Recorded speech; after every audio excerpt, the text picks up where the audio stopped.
Hello, I'm Faisal, and welcome to another episode of So What Do You Actually Do? A channel dedicated to students and employees alike to further understand their future careers. If this is something that interests you, then hey, stick around and click subscribe. Today, I got the chance to interview Abdullah. Abdullah is a software engineer at Google, specializing in machine learning for Google Ads. In today's episode, he will share his schooling, what he does as a machine learning software engineer, machine learning product lifecycle, what programs he uses, the Google culture and work-life balance, how to land a job at a big tech, and lastly, advice. Stick around till the end. So Abdullah, obviously, first of all, Google is such a big name, and a lot of people are always wanting to join the company. And I wanted to ask in the beginning about your schooling, what did you learn, what did you study, and how did you get there? Yeah, for sure. I studied at Georgia Tech for my undergraduate degree. Georgia Tech is in Atlanta, Georgia. I did my undergraduate degree in computer science, and then after that, I did my master's in computer science with a specialization in machine learning. All right, well, let's get into the nitty-gritty of what you do at Google. I know you shared as a software engineer as your title, but what is it that you do? Yeah, so I'm a machine learning engineer at Google. I work under Google Ads, specifically for a team called Google Local Services. So we're a platform for businesses on Google.com, specifically for and primarily for local service businesses.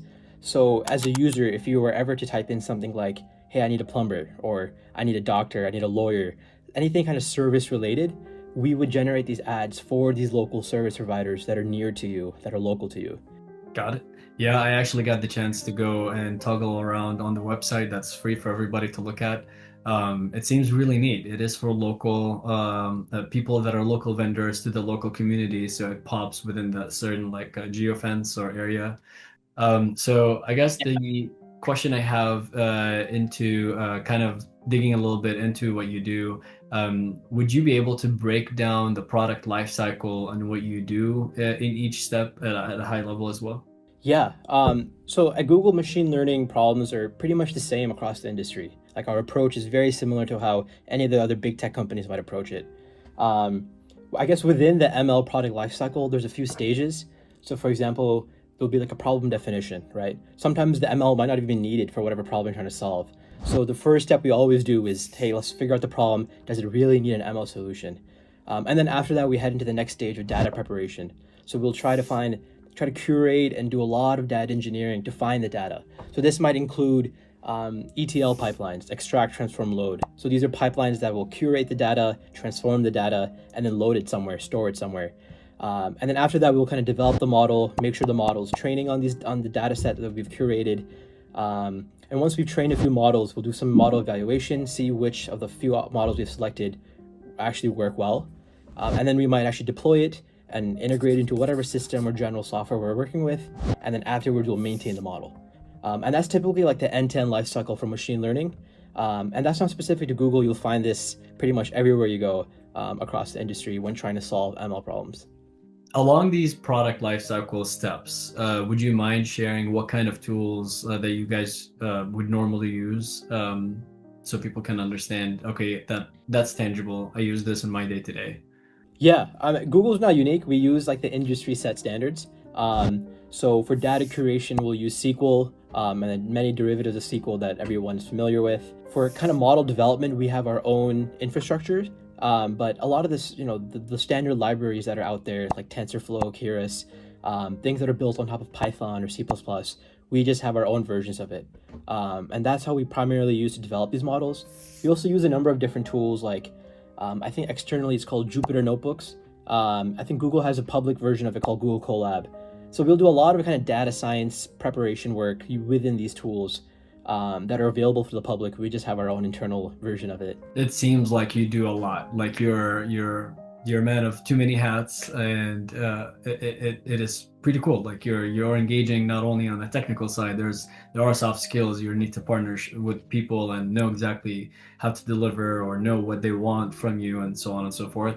Would you say that the jobs I don't want to use the word work-life balance, but the intensity of it, is it really high where you feel like you're pressed on everything all the time, or is it just a creative world where it's open to interpretation and they're not necessarily hard deadlines, it's kind of flexible? Yeah, that's a good question. I think the answer to that will be very team dependent and even org dependent across not just Google, but the tech industry as a whole. I can speak to my team specifically that we are very fast paced, but and some weeks, you can feel the pressure, but some weeks it's a lot more manageable. And they do that because there's like this culture of just innovating and just trying new things, experimenting new things, similar to like a startup culture. And the idea is like to really remove the roadblocks for the developers and give them a lot of velocity to produce work and kind of reproduce results. And that's what's, I guess, really nice, at least, that there's not that many roadblockers in getting my projects out and getting things done. But overall, the work-life balance is pretty solid. I mean, I have no complaints here. It's pretty solid. But I do know that across different teams at Google, Facebook, Meta, and all these industry standard, you'll find different teams have very different approaches to work-life balance. Some will be on the clock, on call, have a lot more things to do. Other teams will be more laid back. So I guess to aspiring engineers out there that are watching this video, it'll be very dependent on which team you choose, the type of work they do, and how they do the work over the course of the work day. Got it. Makes sense. No, thank you. You've really answered that thoroughly. So outside of your day-to-day work itself, everyone is very curious as to how do you land a job at a big tech company? Would you be able to address that? Yeah, that's the big question everyone wants to know. I think a lot of it comes down, and I think when you ask different people, you'll get different answers. So I can only speak to my own experience. I think a lot of it is about understanding the skills that they're looking for. I think different companies generally they've aligned on the type of coding standards and coding practices they want. So really going out there and seeing what the companies are looking for, and just mastering those fundamentals will be really important. So maybe that might mean for an aspiring college student, really being really good on your data structures and algorithms. If you want to go into an ML role, make sure you know ML, you know the underlying math, how the systems really work, and then really applying that, right? And maybe if you build a portfolio of some side projects and small projects here and there that can really showcase the development of your skills. I mean, I could be wrong, but I think in this day and age, recruiters don't really go through people's portfolios and see their projects. So this is more of just building your own experience, building your own knowledge. So when you're asked about it within interviews, you have something to really fall back on. And then I guess the last piece of advice would probably be about understanding the interview process. Different companies have different styles of interviews, different rounds, different questions being asked. There's a ton of resources online on how these different companies kind of operate. So really just investing some time and understanding those processes will be really important. Makes sense. I guess I talk to an engineer specifically because I'm biased with my engineering background. Most of the time, the focus is internships, internships, internships. With the software engineering, software developer, are internships as important as building your own like portfolio or your own product that is not necessarily tied to someone in corporate? Yeah, internships are a great way of getting your foot in the door. I think the current job market, even internships are really tough. So to make that like a focal point is not really a sustainable solution given the scale of the number of jobs out there. But doing internships or externships or co-ops or smaller projects that are related. A lot of these companies, for example, have summer programs. I think Google has code for summer, something like that. I know a lot of other big tech companies do. Getting involved in those type of programs are very helpful, of course. But for the vast majority of people, I think it's really hard to find an internship. So kind of building your portfolio, doing some projects, networking, meeting recruiters, meeting people that you know in the community that might work at these tech companies will definitely be a great step forward for whatever direction you're heading in. That's a really good point and great advice. So I guess last but not least, you've covered a lot of the advice and the skills.